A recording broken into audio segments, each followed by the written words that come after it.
Assalamu alaikum and good afternoon, everyone. You all are doing well. I am here on behalf of Pak Afghan Youth Forum. My name is Ikra Nasi. I welcome all esteemed guests, young leaders, and participants online youth Jirga entitled as Building Bridges for Shared Future in collaboration with Youth Organization of Pakistan. Pak Afghan Youth Forum is a platform dedicated to strengthen unity and dialogue and collaboration between the two people connection between the two countries, Pakistan and Afghanistan, especially about Youth Organization of Pakistan. It is a platform dedicated to empower Pakistani youth for personal and professional growth, focused on university students. YOP enhances communication, leadership skills, fostering confidence and social responsibility. My fellow from YOP, Ms. Khadija Naeem, who is General Secretary of YOP Islamabad chapter, will co-host this session with me. To proceeding with the session, let me introduce our first panelist, Hidayatullah Fatim. He is a political analyst from Afghanistan. He is currently serving as the Director of Ministry of Interior Afghanistan, and he has a good sight upon political and governance affairs of Afghanistan. And he is a young member of government affairs, so he has good connection with the youth of both countries as well. So, Assalamu alaikum, sir.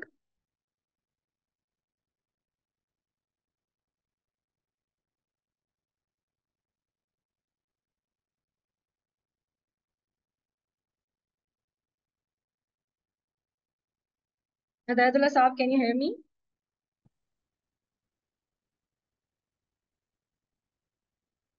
You are on mute. Can you hear me? Yes, I can hear you, but I can't see you.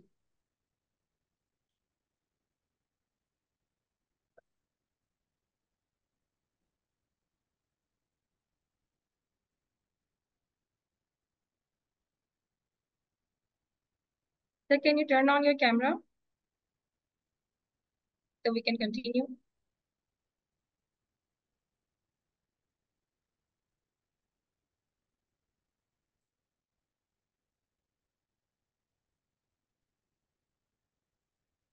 You can't hear me.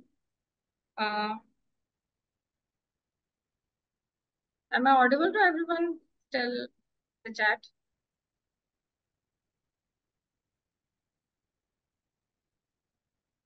Yes, I am audible to everyone.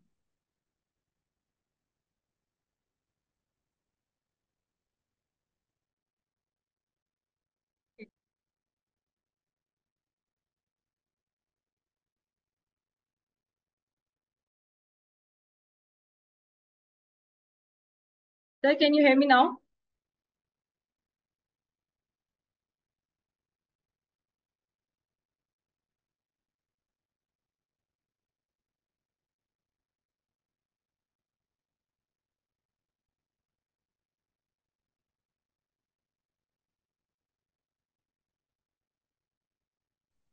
You can rejoin, sir.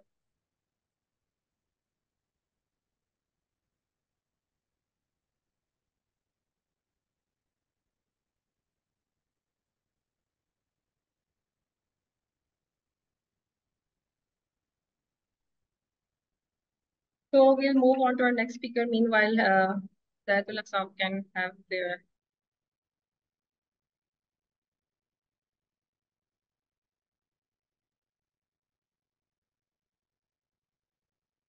Our next speaker was Mr. Zia from Afghanistan. He is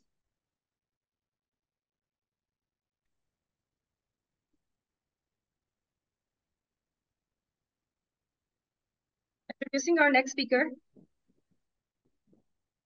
Mr. Zia Rahman Saab. He is a peace and political activist, MPhil in clinical pharmacology, and a global health diplomacy activist. Dr. Zia Rahman, can you hear me?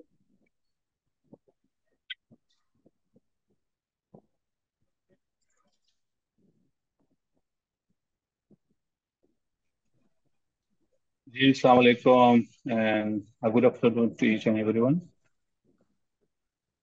Am I audible? Yes, you are audible. Thank you. So, A very warm welcome to all of you. Thank you for having me. It's a pleasure to be here. thank you, sir. Sir, as you were living in Pakistan and you were alumni of Pakistan University as well. So, can you tell us from your experience that what was your connection with the Pakistani youth and which challenges you shared and how you feel these challenges can be resolved and how we can improve the connection of youth? Uh,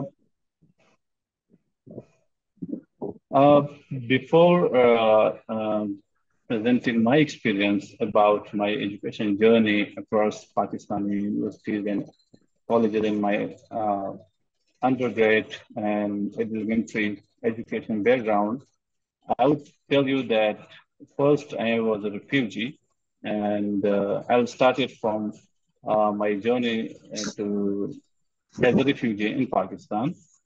Uh, for me, Pakistan was always like a second home. Perhaps for us, up to some age, we were considering it as a first home. And as we grew up and we feel that uh, there are uh, something it's called refugees, nationalities, and uh, identification of boundaries, then we realize that we are refugees. So I mean that foundation of our education is in Pakistan. My growing up in Pakistan, I never feel that I'm living in other country. It was always my first home and always safe and happy.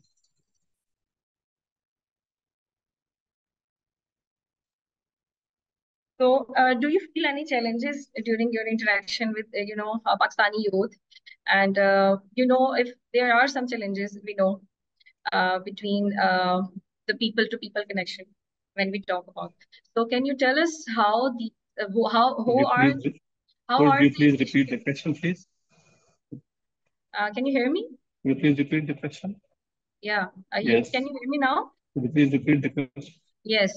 Uh, I'm talking about the connection. Yes, please repeat the question.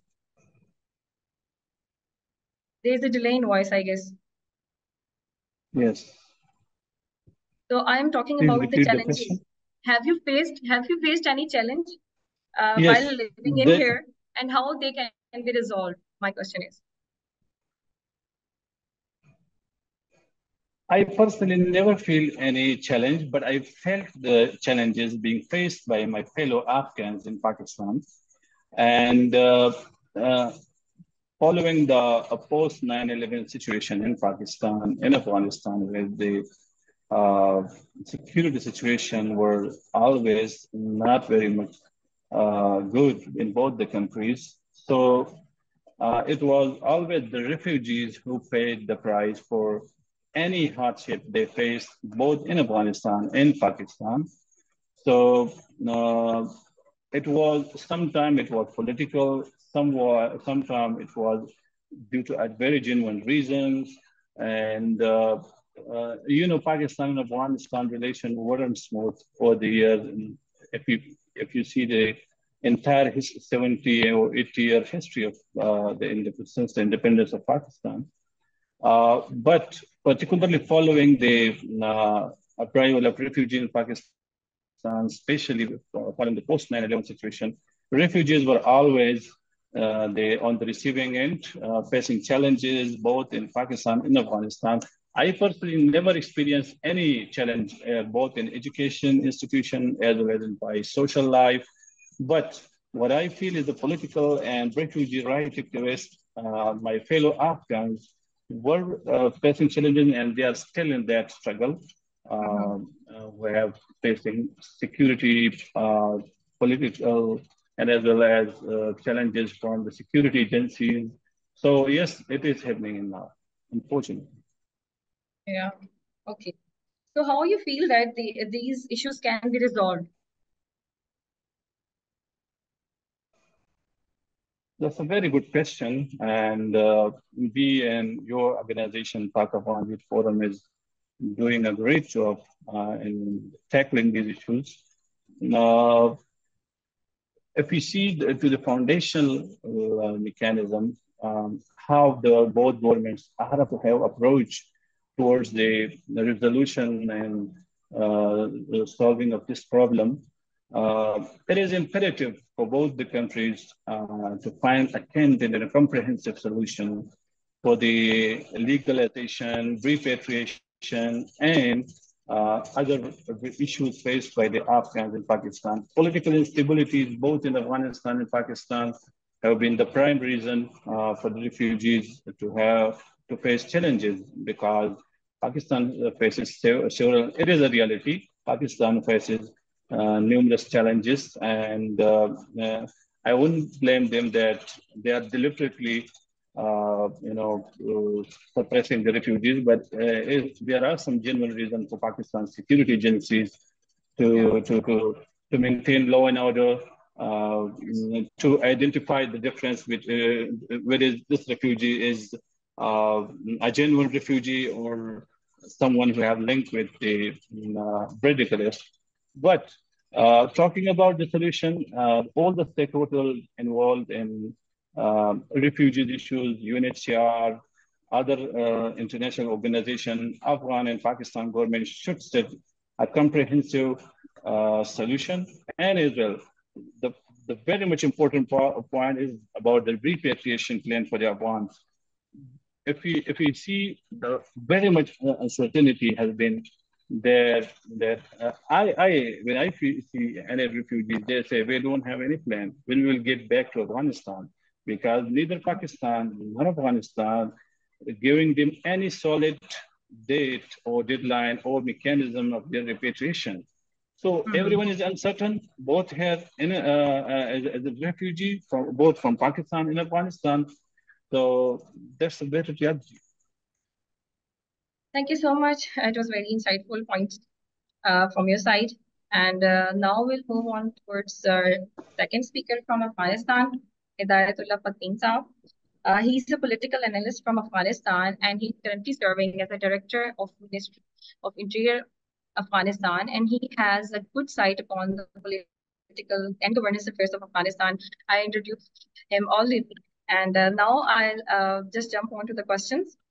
Sir, you are basically connected with the current government of Afghanistan. So can you tell us that how you see Pakistan and Afghanistan relationship and how you suggest that it can be? Thank you so much, and salam to everyone, every participants. First, I should say now there I am participant, not I'm as an official government representative because it is a very big responsibility. I cannot take that. But I talk about that the relationship between Afghanistan and Pakistan between public. Because Afghanistan and Pakistan, they had, especially between the people, they are looking like same people. They have same culture, same ethnicity, same language. In some area, they are talking about that. And during the past decades, they had a very good relation with each other, especially they make a marriage with each other. And it is a very close relationship between the people. But before I mentioned they are looking like same people, like a same area. But unfortunately, there is some point destroyed that relation between the people of Afghanistan. For example, we had a global award. In global award, most of the countries, some of the countries, they have a problem with each other, but they keep people outside from their politics. Unfortunately, in Afghanistan, impact this area on the public people when there is some problem between Afghanistan and Pakistan. Public people bring inside that issues because to put pressure, for example, put pressure on Afghanistan, there is the behavior will be changed with the Afghan people, especially Afghan refugee, they are in past 4 decades, they are living in Pakistan. This is a big problem, but according my opinion, I am one of the person who is living that side of Duran line. We had a very good relation with the Kurma agency, with people, because the economic of both sides were very good with each other, because they had trade with each other in past 12 year 15 year, because there is some politics issue, some political issue impact on that, because that border close. Now the both side relation is broken, and also the people relation, they don't have any close relation with each other. Also their economic are destroyed, because this is the more important point that is impact in both sides relations. We need to rebuild this relation with each other, because in international relation we have some in international relation we have one thing that is in diplomacy, we have culture diplomacy, because culture diplomacy is to come have some scholarship with each other, some events with each other, have a close relation with each other. It promote the good relation with of the public people to connect it with each other, but the distance make a problem. Okay, thank you so much. Setting politics aside, let's talk about the education side. Education is, Pakistan is actively facilitating Afghan students in education side. So if we talk about scholarships, so the most famous scholarship, Allama Iqbal Scholarship, which is facilitating many Afghan students. So how you suggest that education diplomacy can be further improved with such initiatives, and how they can play a good role in coming our youth together in this side. Yeah, this is very important. And also before I mentioned about that, because we have culture diplomacy. One of the part of culture diplomacy is scholarship, to Yeah. exchange the ideas with each other and deliver experience. Also, Pakistan has a good education system, but also now not only that is Afghan students are studying in Pakistan, some of the in private university, there is Pakistani scholars or teaching in Afghanistan. This is a good relation, but also it before I mentioned, because this is the one of the part of close relation between the nation. It can promote, we can work together, and also to promote this area, it can help, that is the nation to nation, and also it can help that is the one of the part of culture diplomacy, and we can promote their two nation relations. All right. Okay, so as we all know that Pakistan and Afghanistan both have a young population a lot in them, like 50% plus in Pakistan and Afghanistan as well. So it is very important to engage youth in different activities. So when our youth interact, there are some things that they need to, avoid, and some things they need to consider.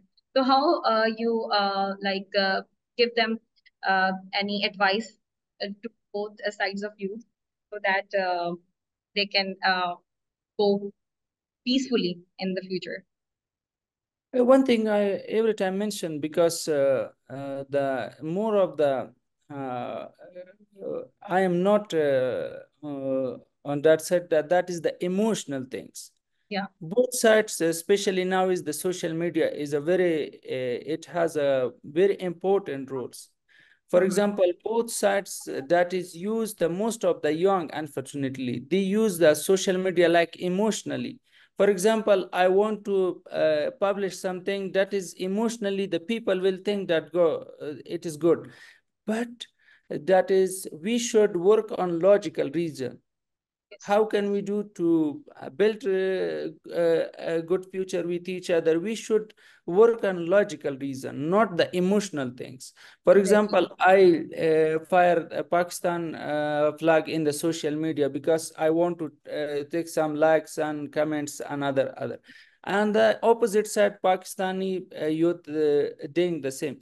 We should use the social media on positive ways. How to create a good future, how to make a promote the picture, how to promote the, because this region, yeah, the region, because now is the area, we cannot change our area, we cannot change our neighbor, but we should work to neighbor because it is we use the social media on positive way. Yeah. You're suggesting that you're advising the youth that they should possibly use the social media. Yes. Thank you so much. There was very insightful discussion with you. Thank you from my side. But you guys have to stay. All the speakers, you have to stay for a while because I suggest all the participants to ask question in the chat and mention the speaker name as well, so that in the end we will take these questions as well. So thank you so much. Over to my co-host Khadija Naeem and the PAYF speakers.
Okay, there's some technical issue on my co-host side, so hope it's solved.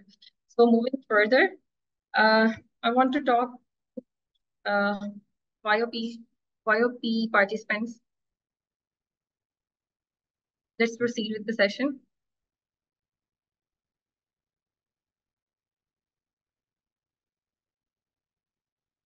So moving on to Zakriya Khan. Let me unmute you.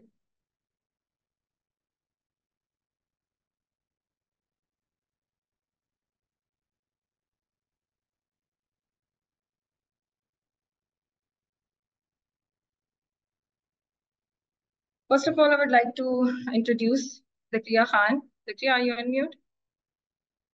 I guess.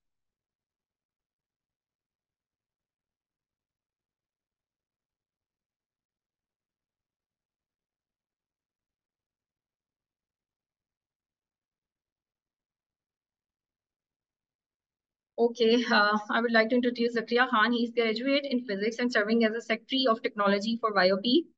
So my first question to Zakriya, what strategies can be implemented to encourage the youth of Pakistan and Afghanistan to use social media as a tool of peace building and fostering positive relationships?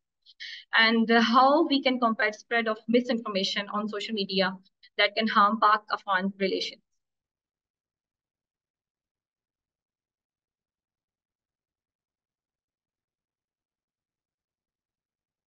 Zakriya Khan, we can't hear you.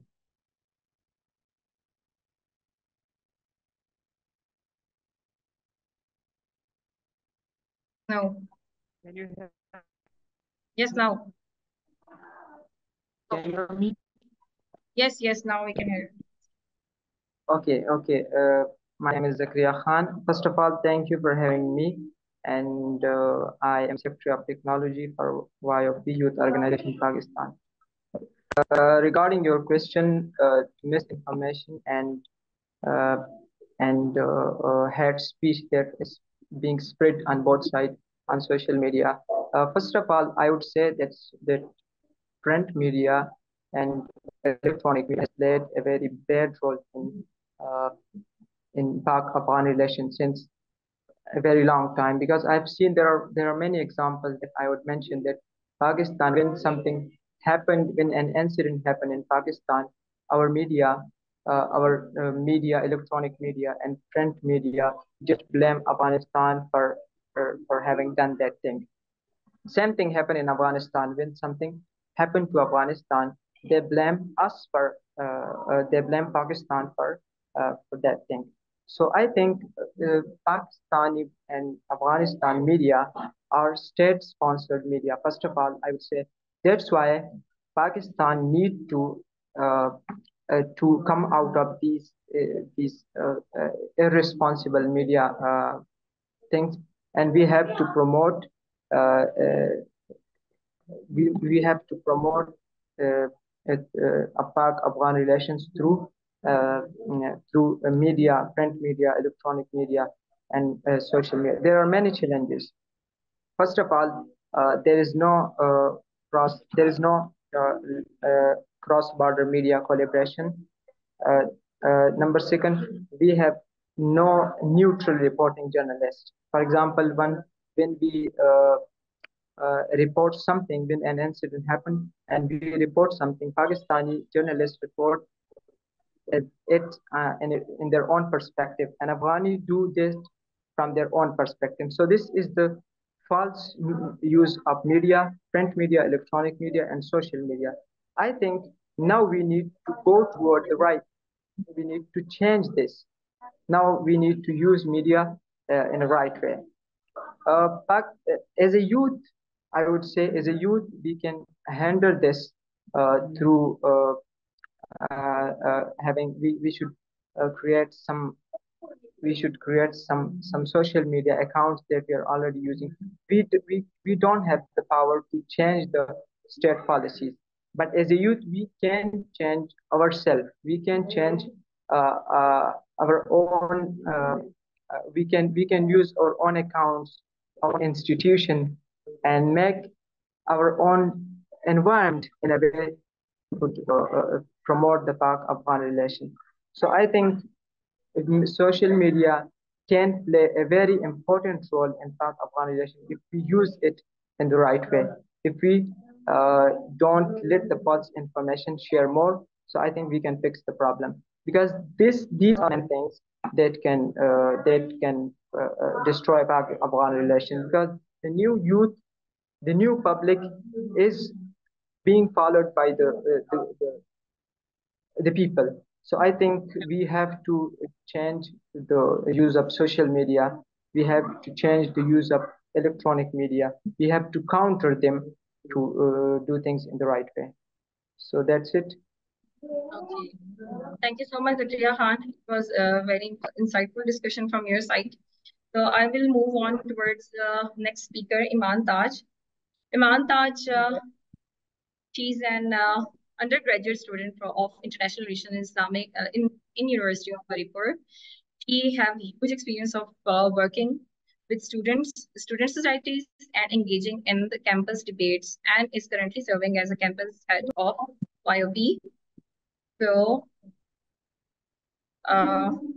my first question to you, Iman, what impact have cultural exchange program had on improving bilateral relations between the youth of Pakistan and Afghanistan, and what challenges they face?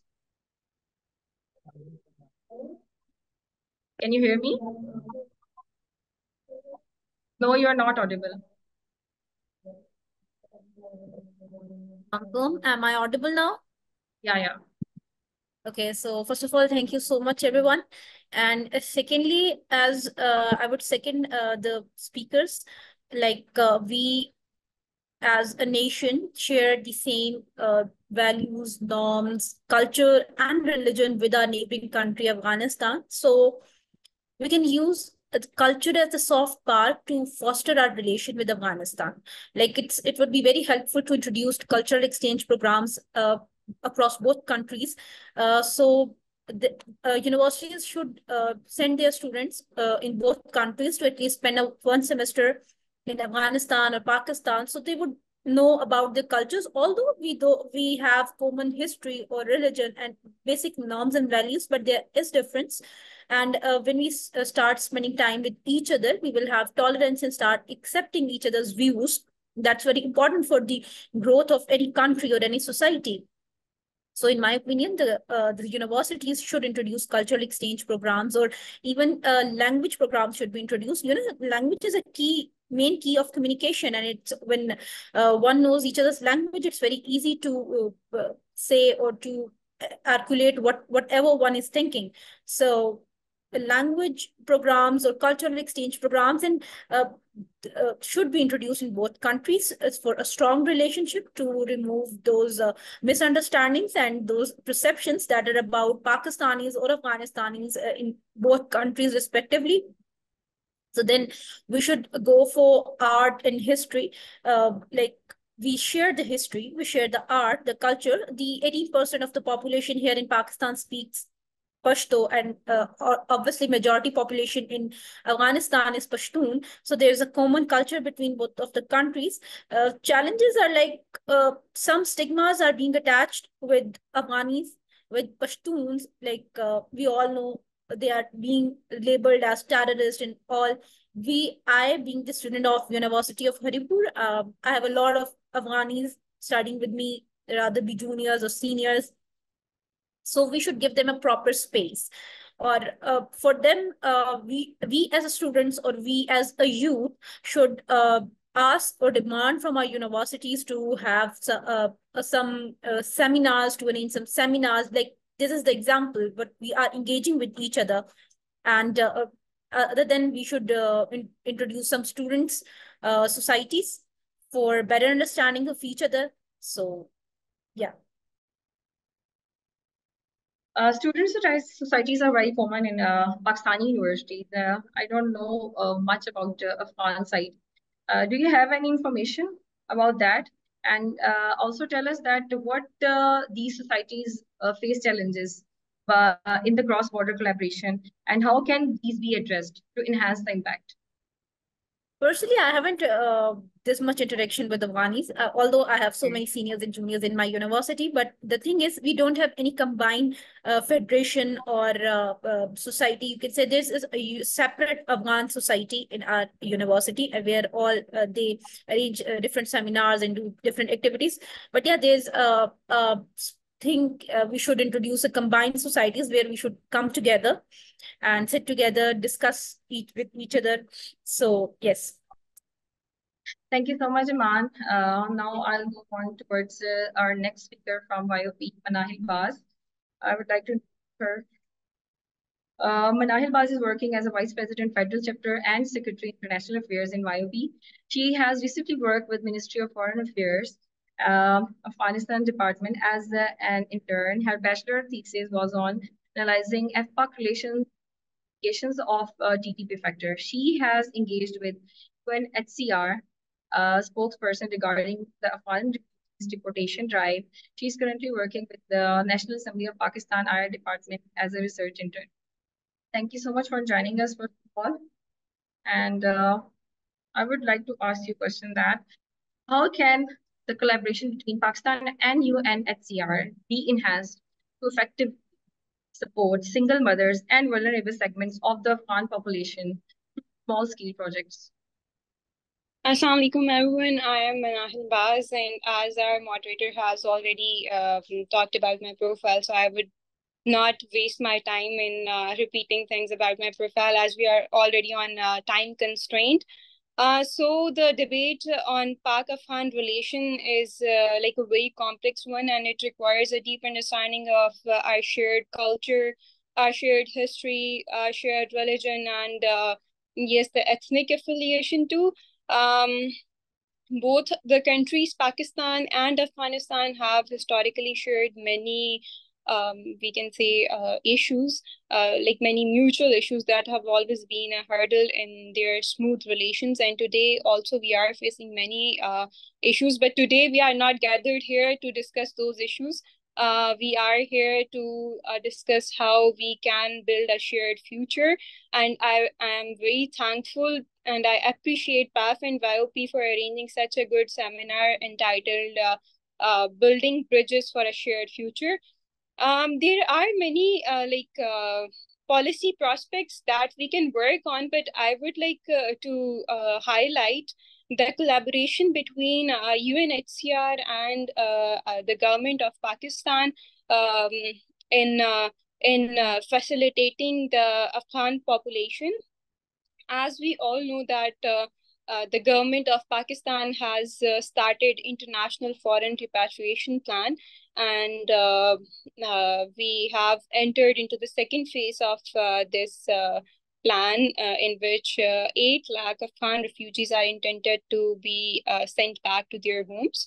So what I think and what I would suggest is the government of Pakistan should mold this, not completely reversing, but should mold this IFRP plan and should collaborate with UNHCR to start small scale projects and to aid the vulnerable segment. Like, as we know, we have many profiles of the refugees that are residing in Pakistan, like the Afghan refugees. So we should give a special leverage to those segments of the refugees, and we should collaborate with UNHCR and design such projects that should also engage the local community and the locals of our population, like the Pakistani population, should also work keenly in these projects that would ensure the cultural relevance and sustainability too. And I think that the program, these programs should work towards the youth should also be the part of these programs and should work towards making such policies that protect the rights of Afghan refugees and ensure their access to the resources. We should pay a special regard to the vulnerable segments of the population, such as the single mothers we have, the childrens we have, the girls we have, which are which are on the verge to be to get uneducated when they go back to their homelands. So we should pay a high regard towards facilitating these vulnerable segments of Afghan population.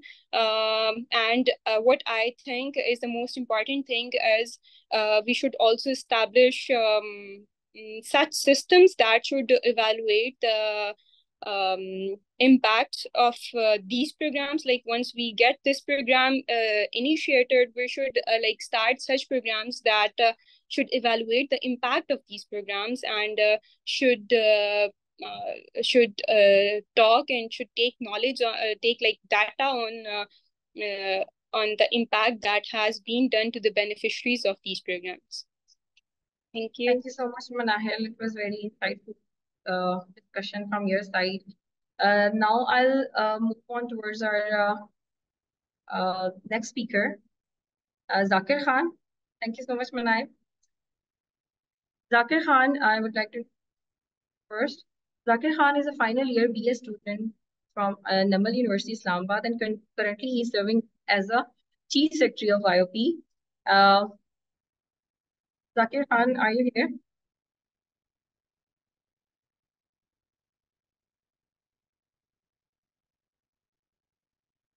Okay, Zakir Khan is not in the meeting.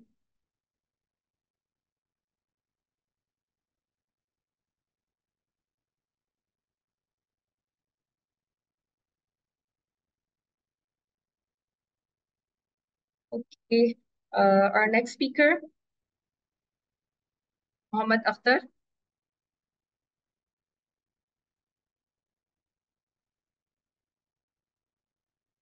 There is not here.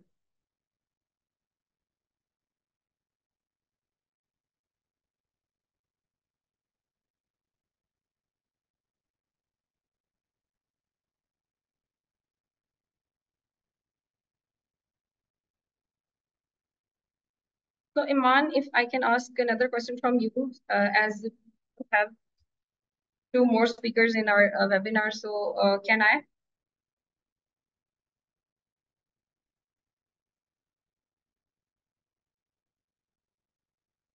No, you're not audible. Wait, with me. I need. Now, ma'am? Yes, you are audible now.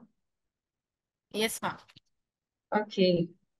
So Iman, we have different governmental level projects in Pakistan, like Benazir Income Support Program and others as well.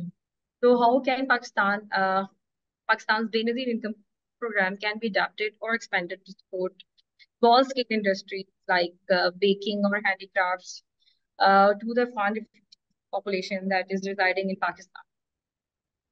Mr. You are not clear. Can you write your question in the chat box? Can I repeat? Yeah, sure. How can Pakistan's initiatives like development initiatives like Benazir Income Support Program can be adopted or expanded in a way that it can support a small size industries like baking or handicrafts making the refugees, Afghan refugees that are residing in Pakistan? Okay, then I think so. It should be a very great initiative if government of Pakistan consider it. Like there have been 4 decades of Afghan refugees being in Pakistan, and some are even born in Pakistan, and they are Pakistani citizens having CNICs or like that.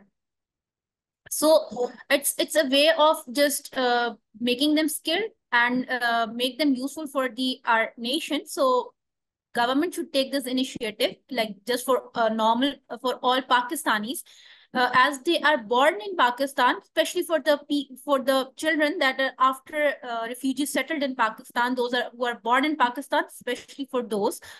Government should take some initiatives, introduce these programs, especially for Afghanis, to make them a skilled person. So they should earn for their own and contribute in the society, rather than being calling them a burden on our nation. Or no, it's a very, in my opinion, it's not. We should send back. The government is sending back the Afghan refugees, but just think about them now, who are born here, who consider this country their homeland. So they should be given this chance or vocational, like in the 2011 in Pakistan Embassy in Kabul, they introduced a vocational program in Afghanistan to skill them. So government should take such initiatives. Okay, thank you so much, Iman. Now I'll take the questions from participant side.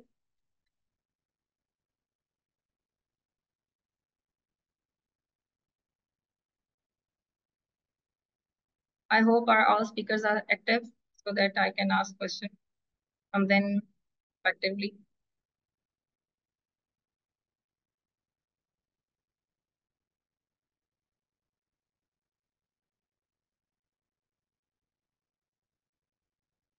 Okay.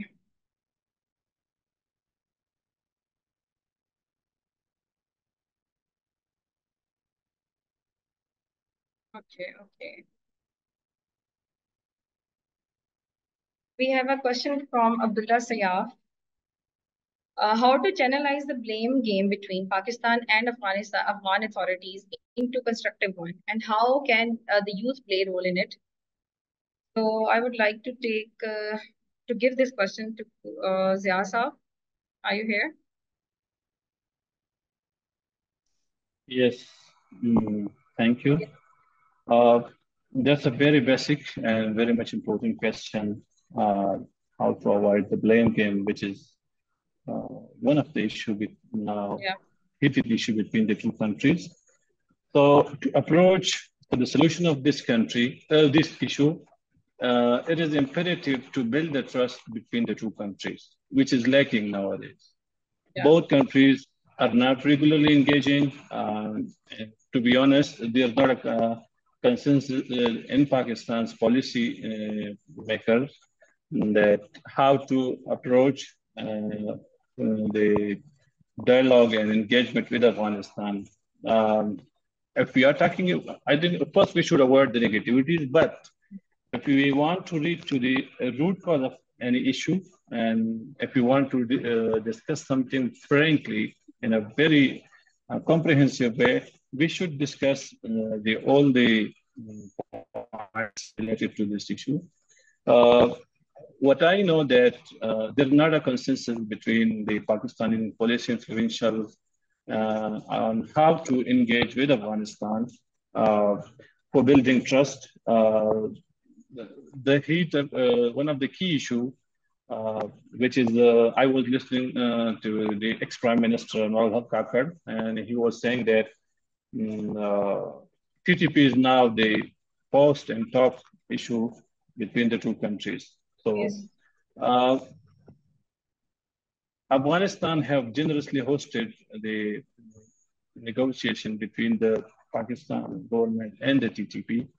But what Afghanistan government could do, despite the public reservation about this bold decision of the interim Afghan government, that all other non-Taliban Afghans were believing that this is not a wise move to host the talks between the two countries, and it could be organized in the third venue, like in Qatar, UAE, and other countries.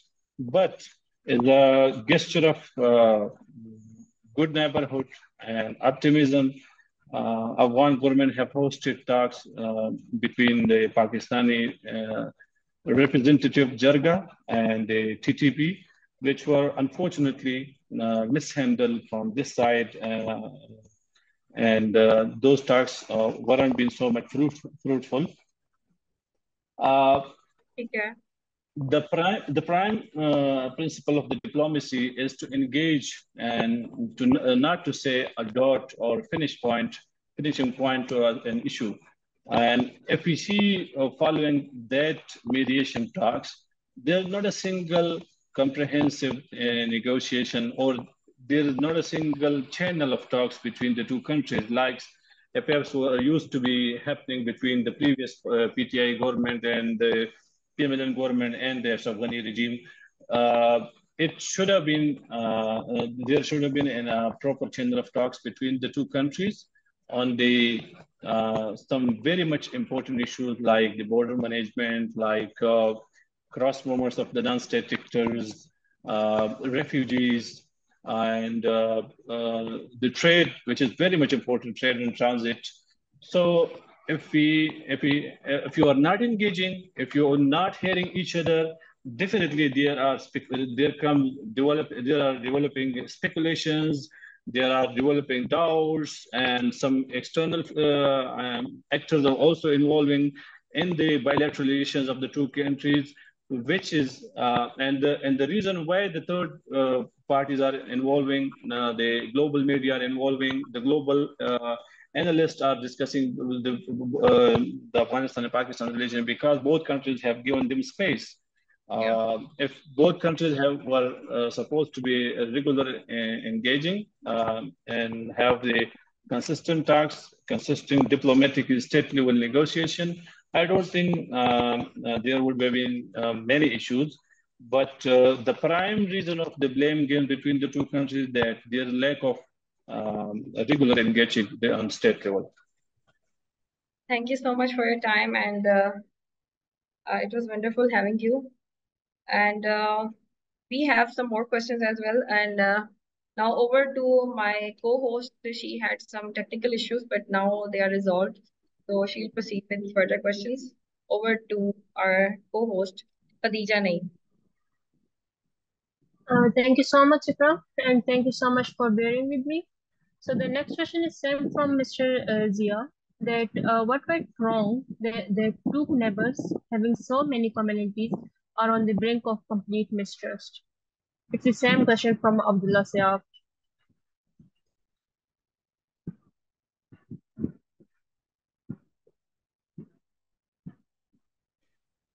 Is the question for me? Yes, sir, it's from you. Right. So commonalities of the cultural, language, and religions are good, and it should have been a source of closeness between the countries. But what if I tell you a basic rule of the international relations, that the foundation of the bilateral relation between the two countries is not the uh, culture or religion or language. It is the interest, and another part of the diplomacy is that give something and get something. So, which is Pakistan Afghanistan relation were not based on brotherhood, and Pakistan Afghan relation, to be frank, they were not based on the Islam, and they were not based on the language.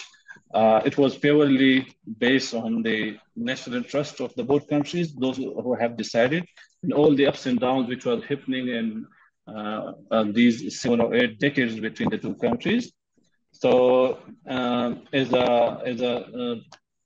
as someone both from Afghanistan and Pakistan on a policy level, each and every one of them should keep in mind that relation between the two countries should purely be on the national trust and to the best of the interests of the both countries, to facilitate the mass, to facilitate the trade, to bring the peace, to change the fate of this region from the militancy, terrorism, to the connectivity, to the trade, to increase the public and cultural and the education barrier, to increase that gap or decrease that gap.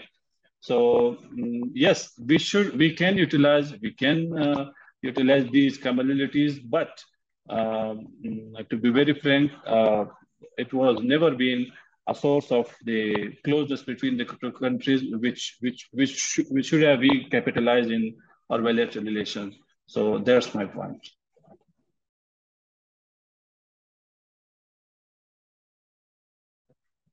Thank you so much, sir. The next question is from Siraj Ahmed, that how the cross-border terrorism has ruined the bilateral relations between Pakistan and Afghanistan. What could be done to uproot this evil and move towards a better shared future?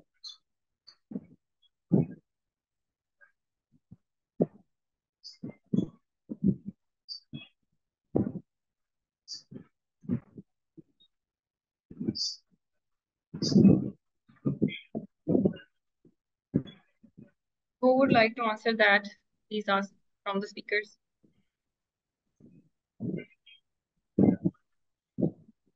Manahil or Iman, if you can go with it. Or Zikria.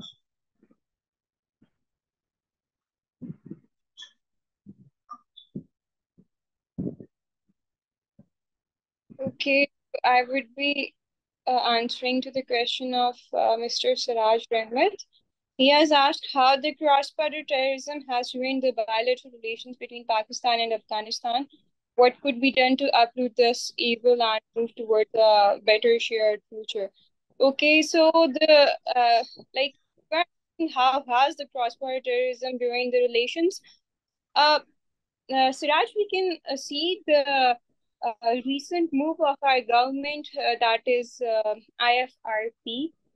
It is, in my opinion, only based on like the pretext to pressurize the neighboring government to fight against the cross-border terrorism and to make good policies uh, towards the cross-border terrorism, like such policies that are in mutual benefit of both the countries. And what should we do to uproot this evil? In my opinion, we need a balanced policy to uproot this evil, because uh, a single nation cannot do this. A single nation cannot make much efforts to uproot this evil, as this is cross-border terrorism. By the name indicated that two nations are involved in this whole process and two nations are being impacted. So we need a balanced approach to resolve this issue. Thank you, Manahil. The next comment is from Salma. I would like to read it to you guys. To sum up, inclusive dialogue and collaborations from all possible fronts on part of the youth is the key to improving Pak-Afghan relationship. State policies get affected with mass narratives.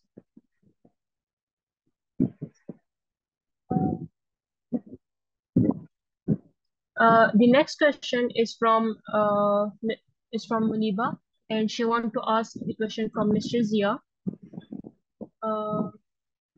You have completed your higher education from Pakistan. What do you think should be part of the AISP to transcend harmony between two countries?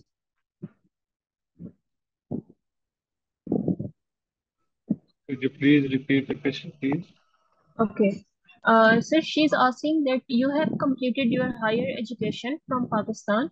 What do you think should be part of AISP to transcend harmony between two countries? AISP mean? AISP mean? So I would Hello? like to ask Muniba that what she meant by AISP. Muniba, could you answer this question?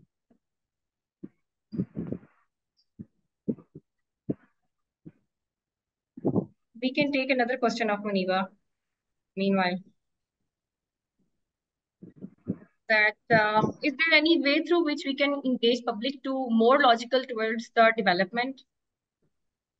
Yes, that's a very good question. Apart from the state level diplomacy, we have so much potential about the regular engagement, both in public and digital platforms. For example, cricket has been one of the major source of the public sports diplomacy between the two countries, which can significantly bring both the countries closer more than ever.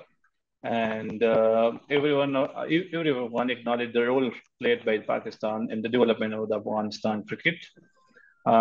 This role and this product, which is cricket, and Afghanistan has been playing brilliant cricket nowadays. This can be a potential source of closeness by arranging the bilateral series, by the regular visits of the media, sports media, public, and both the ordinary people from both the countries, sports and other media can play a significant role in improving the bilateral relation and bringing a good picture from each side to their respective countries. And apart from that, we have some policy influentials, both from religious and the tribal entities from both the countries, which have which have respect both in Pakistan and Afghanistan. They can be a source of the goodwill message or the goodwill relation between the two countries. More than that, youth, particularly the artists, the sportsmen, and the social media.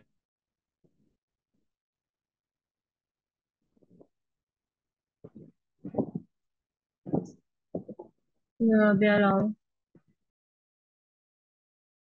There is a technical issue. I guess there is the internet has been lost. So I think we can conclude the session now.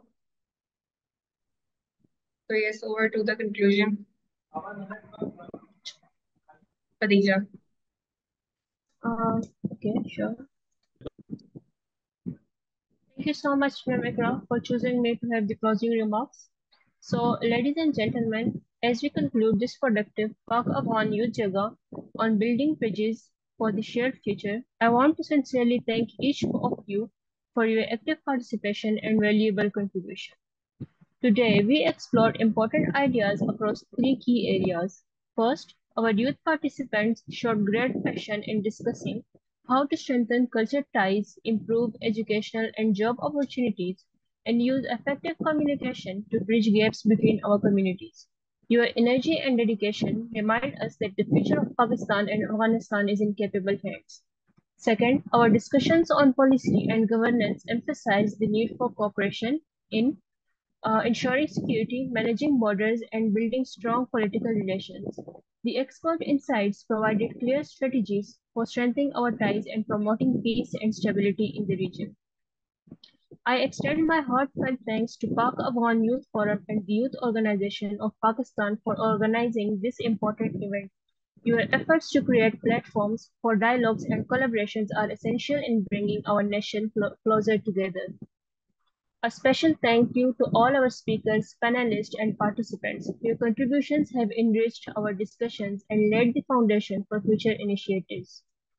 As we move forward, let's continue to work together in a spirit of cooperation and mutual respect. Together, we can overcome challenges and build a brighter future for both Pakistan and Afghanistan. Thank you all once again for your time and commitment. We look forward to continued collaboration and more fruitful discussions ahead. Stay safe, stay connected. Thank you so much. Allah Hafiz.